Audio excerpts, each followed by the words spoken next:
Assalamualaikum warahmatullahi wabarakatuh. Perkenalkan nama saya Anissa Rodotujana dengan NIM 220305501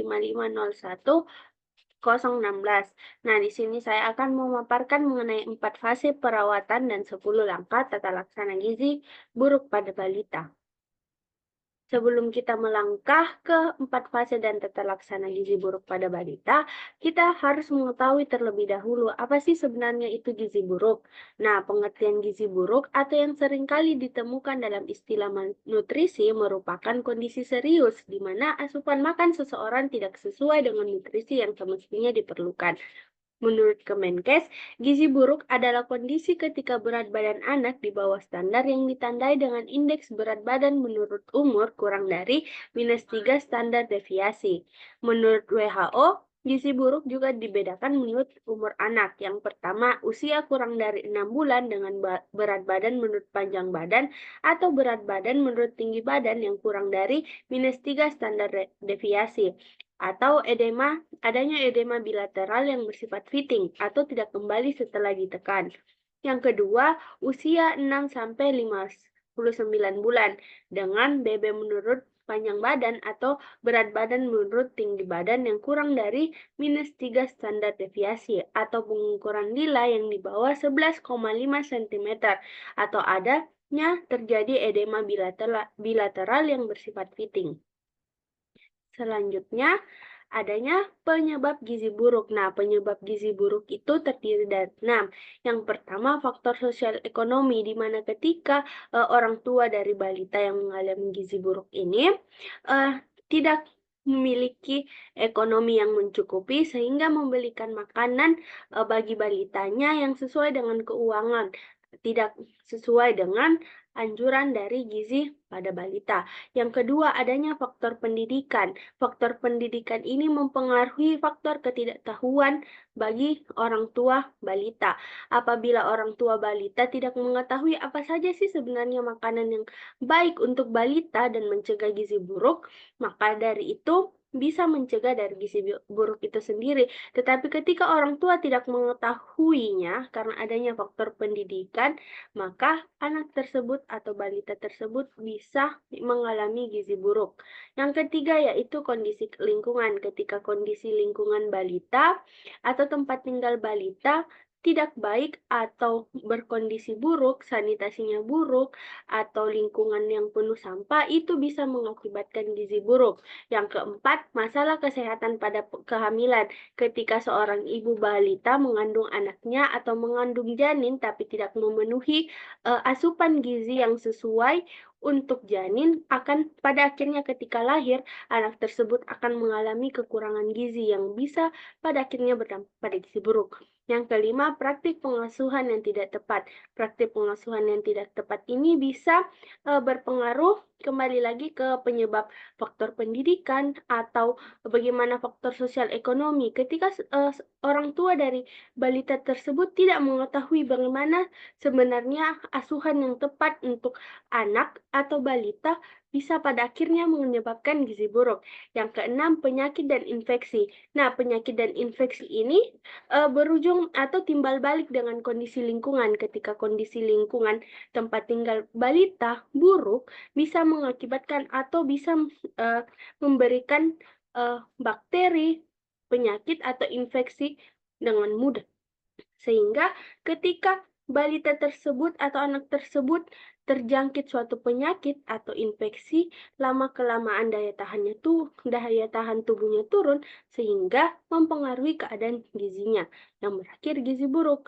Nah, dari penyebab gizi buruk ini semua, dampak akhirnya itu tentu saja akan mengalami hal-hal yang buruk pula, yang seperti gangguan tumbuh kembang ketika asupan makanannya tidak sesuai dengan standar yang ditentukan atau tidak sesuai dengan eee, umurnya atau tinggi badannya dan berat badannya, ini akan mengakibatkan gangguan tumbuh kembang.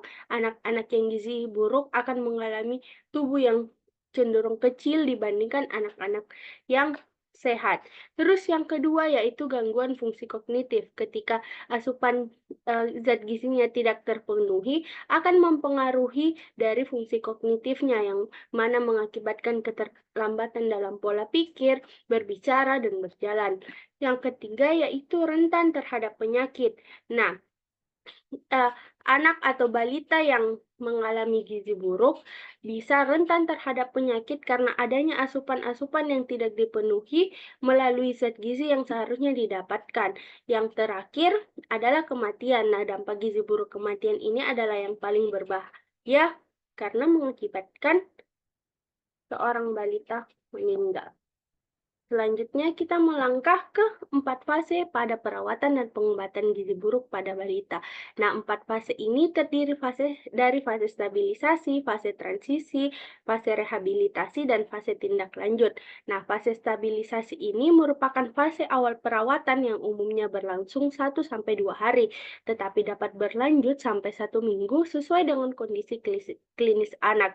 Pemantauan pada fase stabilisasi dapat dilakukan dengan mencatat tanda-tanda vital seperti denyut nadi, frekuensi pernafasan, maupun suhu badan, ataupun adanya tanda-tanda bahaya seperti derajat edema, asupan formula, frekuensi defekasi, konsistensi feses, volume urin, dan berat badan dari balita itu sendiri. Yang kedua yaitu fase transisi. Nah, fase transisi ini adalah fase masa peralihan dari stabilisasi ke fase rehabilitasi dengan tujuan memberikan kesempatan tubuh untuk beradaptasi terhadap pemberian energi dan protein yang semakin meningkat. Pemantauan pada fase ini sama juga dengan pada fase stabilisasi. Yang ketiga, fase rehabilitasi. Fase ini dapat diberikan di layanan rawat jalan maupun rawat inap. Fase ini adalah fase pemberian makan untuk tumbuh kejar, pemberian energi sebesar 150 hingga 220 kilokalori per kilogram berat badan per hari dalam bentuk formula 100 atau RUTF. Nah, pemberiannya dilakukan dengan bertahap yang ditambah dengan makanan yang sesuai berat badan. Umumnya, fase ini berlangsung selama 2-4 minggu. Kemajuan terapi dinilai dari kenaikan berat badan setelah fase transisi atau setelah mendapat formula 100 atau RUTF. Yang keempat atau fase terakhir yaitu fase tindak lanjut. Nah, fase ini merupakan lanjutan pemberian makanan untuk tumbuh kejar dengan pemberian makanan keluarga dan pemberian makanan tambahan pemulihan atau PMTP. Nah, pemberian makanan tambahan pemulihan ini memiliki tujuan agar anak atau agar orang tua dari balita teredukasi berdasarkan pemberian makanan tambahan pemulihan yang sesuai dengan isi piringku. Harapannya orang tua atau keluarga dari balita tersebut mengikuti standarisasi sehingga dapat memberikan pemenuhan gizi pada balita. Adapun selanjutnya yaitu 10 langkah tata laksana gizi buruk pada balita di layanan rawat jalan. Yang pertama, 1. Mencegah dan mengatasi hipoglikemia. Semua balita gizi buruk berisiko hipoglikemia, yaitu atau kadar gula darahnya di bawah 3 milimol per liter atau di bawah 54 miligram per desiliter. Nah, jika fasilitas setempat tidak memungkinkan untuk memeriksa kadar gula darah, maka semua anak gizi buruk akan dianggap menderita hipoglikemia. Cara penanganan hipoglikemia ini dengan memberikan 50 mili larutan glukosa sebanyak 10% atau hitungannya 1 sendok timunjung gula pasir dalam 50 mililiter air secara oral atau melalui mulut. Yang kedua yaitu mencegah dan mengatasi hipotermia. Hipotermia atau suhu aksilar kurang dari 36 derajat Celcius sering ditemukan pada balita gizi buruk dan jika ditemukan bersama hipoglikemia menandakan adanya infeksi berat. Nah, lalu mengapa anak gizi buruk ini sering mengalami hipotermia? Alasannya karena cadangan energi anak gizi buruk sangat terbatas hingga tidak mampu memproduksi panas untuk mempertahankan suhu tubuh. Adapun cara pencegahan dan mengatasi hal ini dengan menghangatkan tubuh balita dengan menutup seluruh tubuh termasuk kepala dengan pakaian maupun selimut. Yang ketiga, mencegah dan mengatasi dehidrasi. Semua balita gizi buruk dengan diare atau penurunan jumlah urin dianggap mengalami dehidrasi. Pada dehidrasi ringan atau sedang, tetap diupayakan memberikan terapi rehidrasi oral. Apabila tidak mungkin secara oral, cairan diberikan melalui pipa nasogastrik sampai anak bisa minum.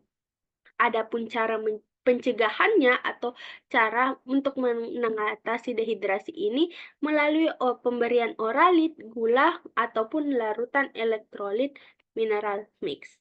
Yang keempat, memperbaiki gangguan keseimbangan elektrolit. Nah, pada anak gizi buruk terjadi gangguan keseimbangan cairan atau elektrolit dan mineral. Nah, untuk mengatasi gangguan keseimbangan ini diberikan mineral mix yang ditambahkan ke dalam formula WHO atau formula 75, formula 100, dan Resomal. Nah, tubuh anak gizi buruk relatif mengandung kadar natrium lebih tinggi dan kalium lebih rendah dibandingkan anak normal. Karena itu, pemberian cairan tidak boleh yang mengandung kadar natrium tinggi dan anak harus mendapat tambahan kalium. Adapun tata laksananya, yang pertama pemberian kalium yang sudah terkandung di dalam larutan mineral mix yang ditambahkan ke dalam formula 75, formula 100, atau Resomal. Yang kedua, penggunaan larutan Resomal untuk rehidrasi. Yang kelima, mengobati infeksi. Balita gizi buruk seringkali menderita yang berbagai jenis infeksi, namun sering tidak ditemukan tanda atau gejala infeksi bakteri seperti demam. Adapun tata laksananya atau cara penyelesaiannya, yang pertama, berikan kepada semua balita gizi buruk antibiotika dengan spektrum luas. Bila balita sebelumnya dirawat inap, maka pemberian antibiotika merupakan lanjutan dan pengobatan sebelumnya dirawat inap. Yang kedua, imunisasi campak. Jika balita berusia di atas 6 bulan dan belum pernah diimunisasi atau mendapatkan imunisasi campak sebelum usia 9 bulan. Imunisasi ditunda bila balita dalam keadaan shock. Yang keenam, yaitu memperbaiki kekurangan zat gizi mikro. Meskipun sering ditemukan anemia, zat besi tidak boleh diberikan pada fase awal, fase stabilisasi dan transisi. Zat besi baru boleh diberikan setelah anak mempunyai nafsu makan yang baik dan mulai bertambah berat badannya, biasanya pada minggu kedua atau mulai fase rehabilitasi. Nah, bila balita gizi buruk mendapat RUTF dengan komposisi sesuai dengan rekomendasi WHO, maka tidak perlu diberikan yang namanya suplementasi zat gizi mikro lagi, kecuali jika ditemukan tanda klinis kekurangan vitamin A pada mata dan atau ada riwayat menderita campak dalam 3 bulan terakhir, maka balita perlu diberi suplementasi vitamin A dengan dosis tinggi sesuai umur. Yang ketujuh, memberikan makanan untuk fase stabilisasi dan transisi. Nah, fase tata laksana yang ketujuh ini diberikan untuk anak gizi buruk yang ada di layanan rawat inap. Yang kedelapan, memberikan makanan untuk tumbuh kejar. Pemberiannya biasanya berupa energi sebanyak 150 sampai 220 kilokalori per kilogram berat badan per hari dengan protein 4 sampai 6 gram kilogram BB per hari. Adapun terapi gizi yang dapat diberikan dapat berupa formula 100 atau RUTF yang secara bertahap ditambah pada makanan padat gizi. Yang kesembilan, yaitu memberikan stimulasi untuk tumbuh kembang. Pada anak gizi buruk terjadi keterlambatan yang namanya perkembangan mental dan perilaku. Keterlibatan keluarga, terutama ibu, sangat diperlukan dalam memberikan stimulasi untuk tumbuh kembang anak ini.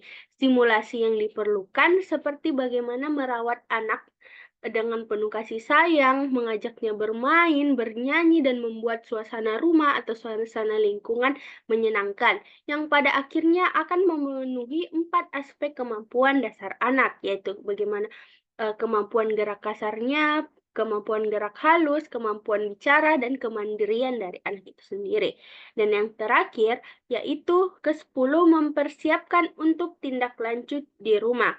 Apabila balita atau anak sudah keluar dari rumah sakit, nah, tapi kriteria sembuh dari gizi buruk ini adalah apabila berat badan menurut tinggi badan atau berat badan menurut panjang badan di atas -2 standar deviasi dan atau lila di atas 12,5 cm dan tidak ada lagi yang namanya pitting edema bilateral. Apabila balita telah keluar dari layanan rawat inap setelah sembuh, maka dianjurkan untuk kontrol teratur setelah pulang, yaitu 1 kali seminggu pada bulan pertama, 1 kali per 2 minggu pada bulan kedua, dan yang terakhir atau selanjutnya 1 kali dalam sebulan sampai 6 bulan atau lebih. Mungkin itu saja pemaparan materi saya hari ini. Terima kasih apabila ada kesalahan kata mohon dimaafkan. Wassalamualaikum warahmatullahi wabarakatuh.